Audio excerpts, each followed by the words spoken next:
On the Frontline today, we are joined by senior journalist Faraz Shaukat. Faraz, the International Monetary Fund, also known as the IMF, granted loans to Sri Lanka. Good, bad? Your take on this?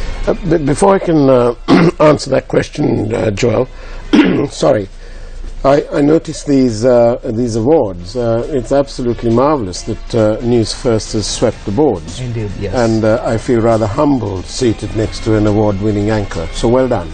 Thank you very much, Faraz. Back to your question on the to answer your question on the IMF, good or the bad, you said. You've forgotten to use the word ugly. Ugly. Because you know. Why do you use the word ugly? Well, because the IMF doesn't simply dole out money.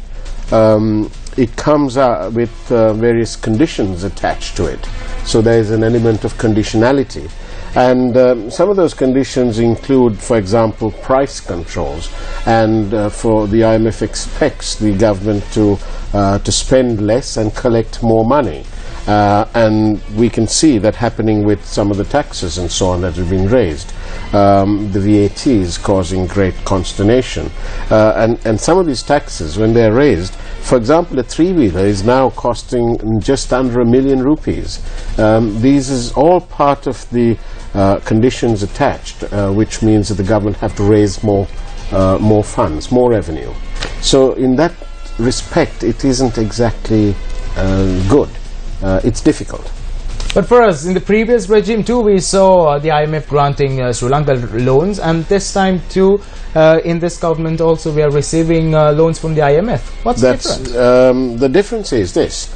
In the previous government, when there was a requirement, that was part of a global problem. There were several other countries too who were affected, and Sri Lanka wasn't isolated. There was about 18 other countries involved due to global problems. This time round, this application is made by Sri Lanka in a solo position, just Sri Lanka on its own.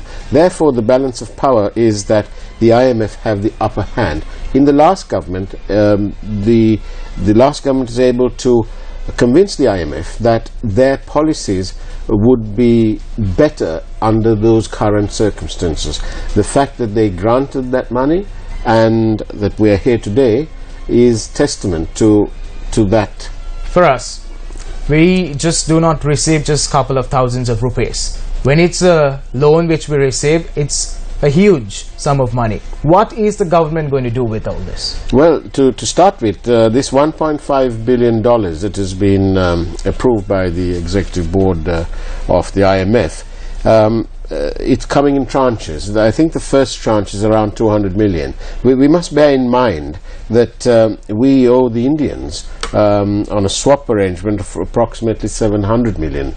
And part of that arrangement, when they gave us that swap, was that as soon as the IMF funds are in, the Indians will need repaying. So, you know, it's almost like an in and out situation. You get the money in and you're going to have to pay it out.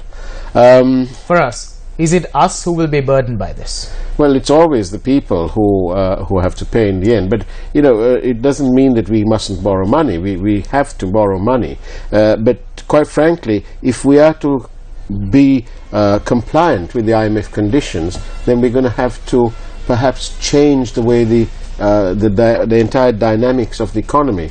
And quite frankly, given the problems that the current governor of the central bank is having himself, I seriously doubt if... Thank you very much for us. Time's up. Thank you very much. Thanks a lot.